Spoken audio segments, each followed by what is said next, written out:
be the front line. Baraz makes it 10 times harder because now objectives is going to be a tough contest with the Daytona's welcome. For FCon's side, they just gotta make sure that C9 doesn't move too fast. I worry about the crowd control from the side of Falcon Esports. Definitely has got quite a lot to work around. But ladies and gentlemen, we are going to be finally jumping into the very first game of today. Day number 1 here in Stream B.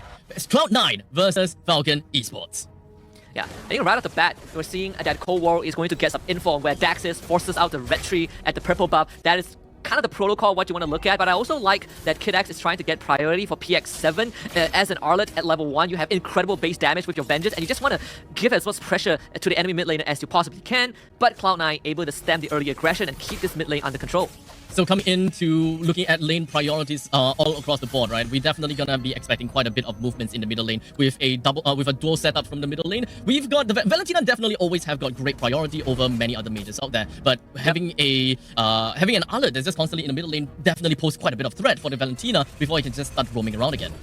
Yeah, and I want to quickly point out something, right? I talked about Benny being one of the few Moscow players who just goes Inspire. Look at him. He has Inspire as his battle spell, and he did try to go for the Inspire cheese at level 1, where you just try to win the lane by man-fighting your opponent. Unfortunately, Basic is not affected, so Benny, you just have to take it as it is. I can't push him out of the lane, so I'll just have to play it normally as I possibly can.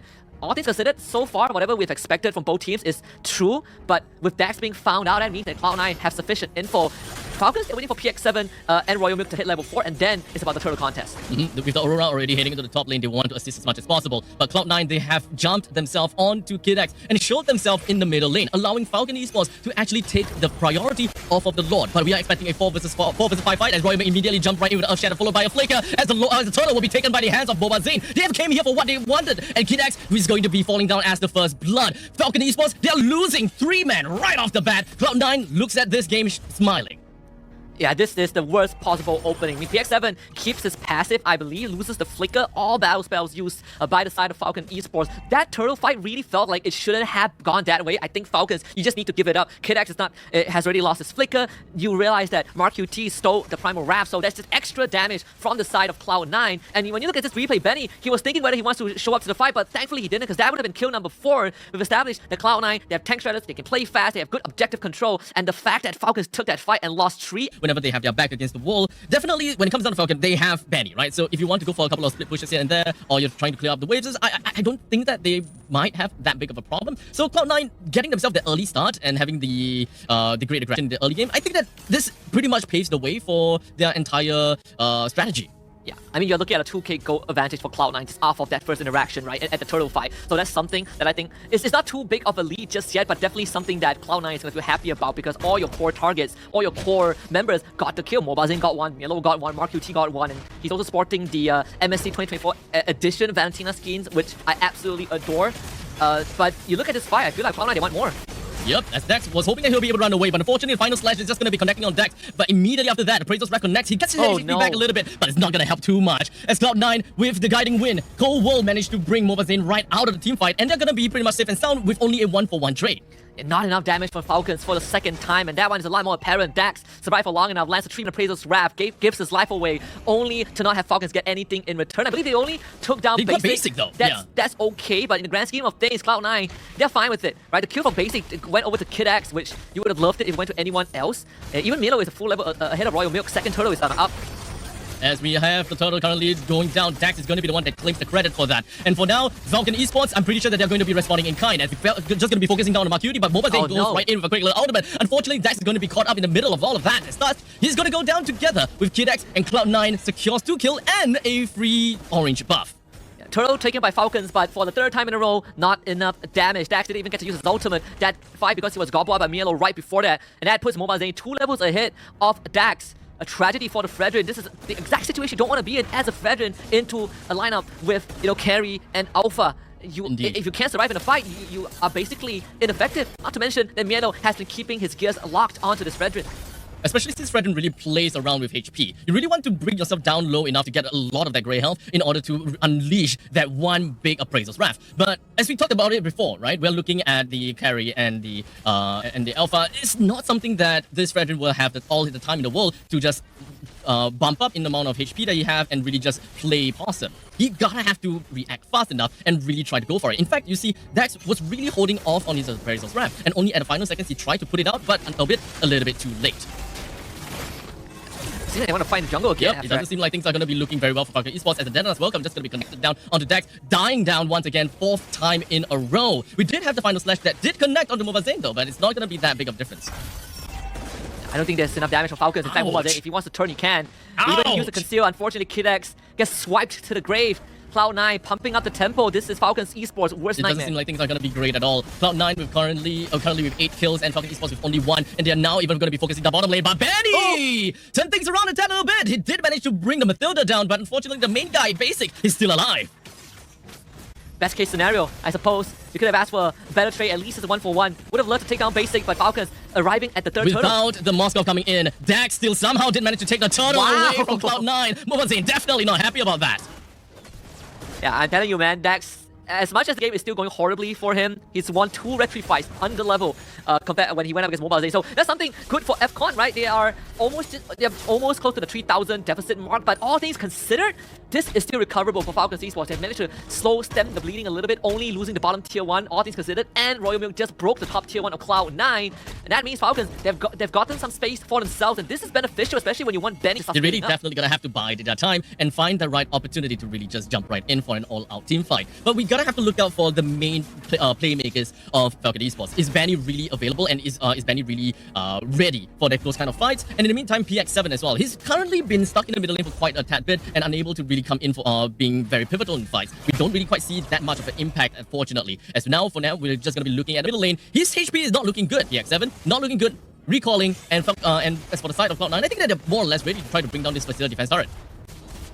Yeah, PX7 lost the flicker, has no more passive to work with, but Falcons arrived just in time to defend this tier 1. Both sides did trade their final side lane tier 1, so far, state of the game, even Falcons Esports not letting Cloud9 get too far. The side lane game is done, and everyone is probably going to double dip themselves into the middle lane to try to bring down the first defense turret. This is a game of river control. Whoever's able to bring down the first defense turret here is ultimately going to get a big boost in commanding the opponent's jungle.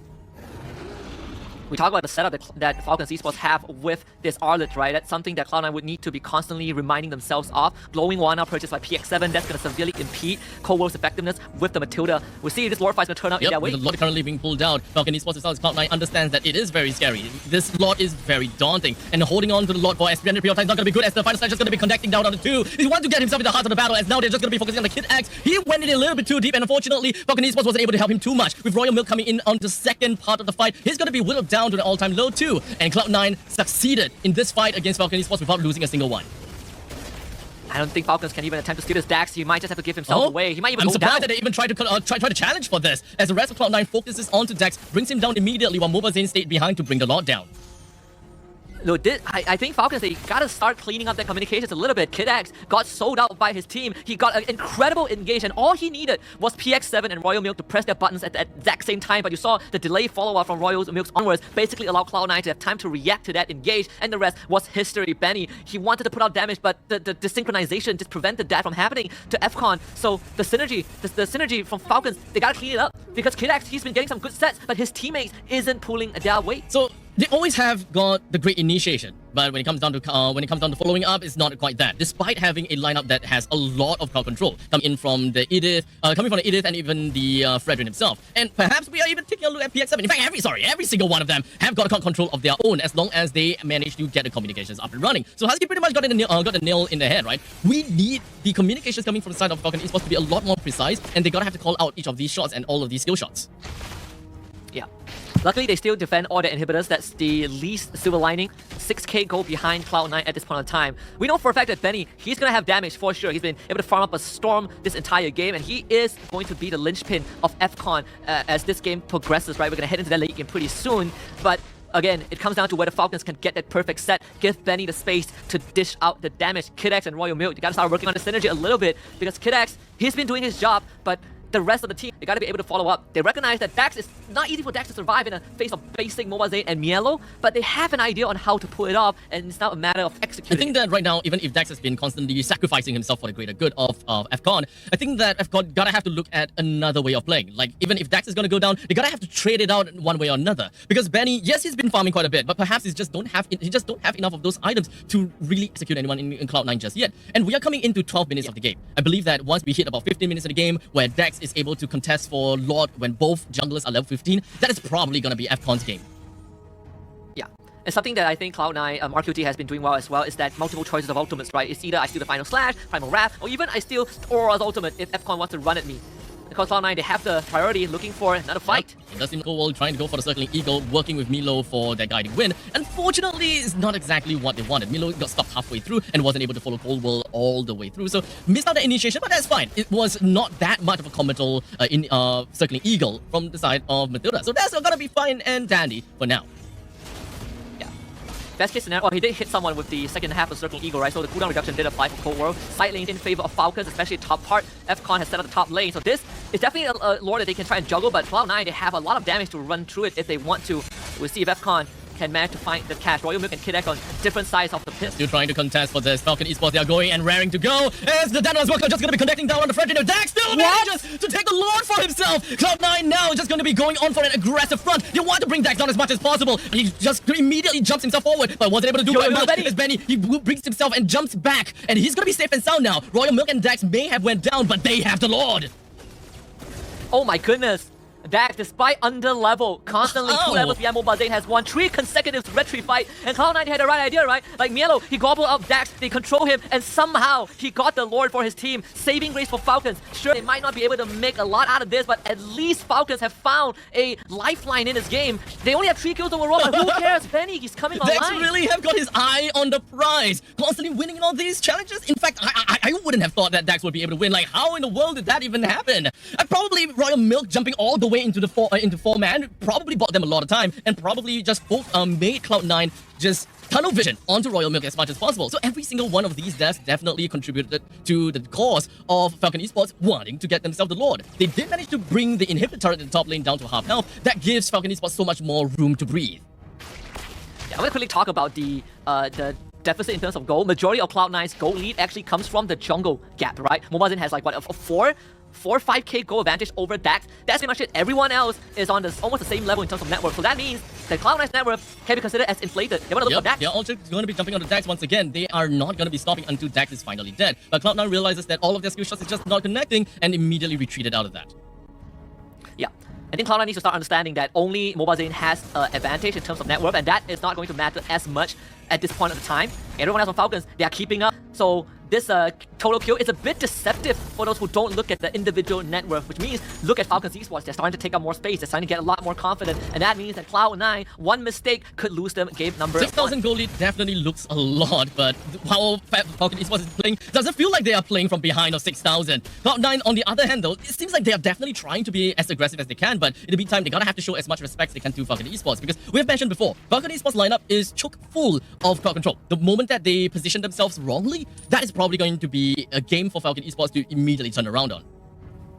Yeah, it's all about looking for Benny. If they can catch Benny and take him down, then Falcons just runs out of steam in an instant. Malefic Raw just got purchased, I believe, by the Smoskov, so he's basically decked out. Even went for extra attack speed on the boost, so Benny is all about damage. Royal Milk out of position. And does seem like he's not gonna be caught out just yet. And certainly Eagle is gonna be taken away. Cloud9 probably don't have a lot of utility or any skills to really catch up to Benny, which might actually be one of the main problems that Cloud9 might experience in the later parts of the team fight. The Kid X did manage to connect onto the final slash, but it's pretty much just gonna be a little bit of harassment as Benny focuses himself onto Cowell. Exactly what I'm talking about. No one is there to really deal with Benny as such. He's just gonna be jumping in and he's gonna be focusing on the Mobazane next. Mobazane immediately goes right in with his ultimate and tries to go for a kill, but unfortunately he's gonna be taken down. Benny picks up a double. Well, basically just gonna be continuing on to go on for a rampage. But now Benny is focusing on to kills after kills after kills, picking himself with a triple. He might want to go for Milo, but he flickers himself away. He just hoping to do something to Benny, wasn't able to at all.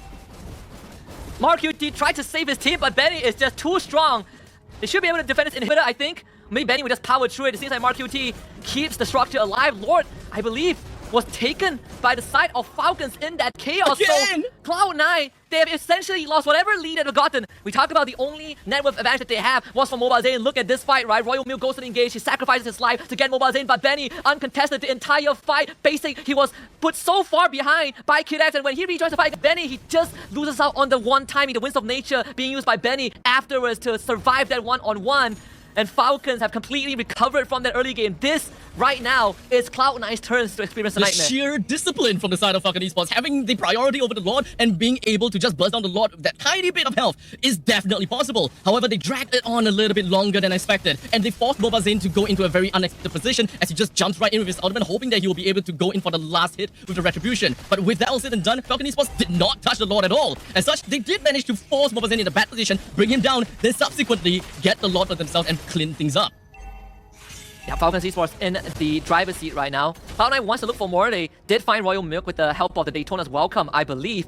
But either way, net worth don't matter at this point. We've reached critical mass. We've reached the late game for both teams. And right now, Falcons, they just gotta wait for Royal Milk to come back. But C9 doesn't want to wait. Focus on Benny. That is probably going to be the game plan for Cloud9 at this point in time. Does Mobile Zane want to reserve his ultimate just for Benny? Or do we want to see the Circling Eagle being reserved to our Benny at all? Because with the great amount of mobility that Benny has on his kit, I think that Cloud9 will definitely have a lot of troubles just reaching out. I think Falcons FCON have also figured out that no Daytona's Welcome means Cloud9 loses basically their only guaranteed crowd control, right? Their only suppression of a sort. So Mielo misses that out. Falcons, there's so much space for Dax and Kid X to navigate around, and even Royal Milk. And again, Benny, if he's untouched, then Cloud9 is gonna have, it's gonna prepare for a world of hurt. And Basic, he experienced it in that third Lord fight where he walked a bit too far forward. Kid X basically displaces him. So that is something that Basic also needs to take into account for next Lord spawning on the top side. Even though we have the inhibitor turret at the top and the middle lane taken down from the side of Cloud9, this doesn't immediately say that Cloud9 is out of the game just yet. In the meantime, Dana's Welcome connecting down onto Royal Milk. He's still gonna be alive though. He does the immortality, flickers himself right out of that. And all things said and done, Falcon Esports didn't lose anyone but immortality. Yep. Both actually laners lost their immortality, but Falcons Esports gains priority off the Lord pick because top wave was pushing in. So Basic needs to deal with that. But Lord is pretty strong. Falcons Esports is going to bomb rush through it. Not a problem. Lord number 4 for the Myanmar representatives. And this could be the death sentence for Cloud9 if Falcons, they just need one last push. And only one inhibitor stands for Cloud9. We mentioned this in the early stage of the game where Cloud9 doesn't exactly have very good wave clear as compared to Falcon Esports. Falcon Esports is a lineup that can really play from behind very effectively, especially since we're looking at a Moskov versus a carry kind of situation. Sure, you might be able to burst down the Lord pretty effectively for this out of Cloud9, but when it comes down to the rest of the wave that's just going to be marching in, you may have a lot of problems essentially dealing with that. As such, the Lord marches in ready to pillage everything that Cloud9 holds dear. The Dana's Welcome still going to be connecting it, slams Kid X into PX9, a PX7, but it doesn't seem like it's going to do much as Falcon Esports focuses onto the throne and the core gets destroyed. Falcon Esports takes game number 1 away from Cloud9.